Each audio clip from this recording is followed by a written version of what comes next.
Ncwadi yendumiso chapter 34 kusuka kuverse 1 kuya kuverse 10.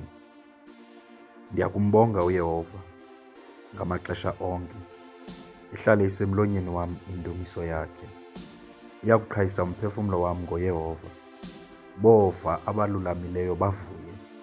Menzeni mkhulu kunye nam uYehova, siliphakamise kunye igama lakhe. Ndamfuna uYehova, bandiphendula, bandihlangula kwiinto zonke endinxunguphala zizo. Babheka kuye, bakhazimla, ubuso babo ababanazintloni.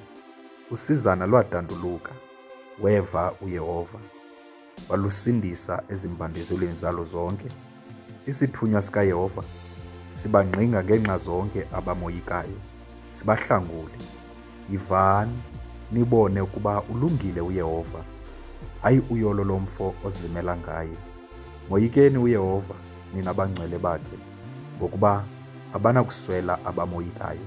Iingonyama ezintsha ziyaswela zilambe, ke bona abamfunayo uYehova abasweli nanye into elungileyo.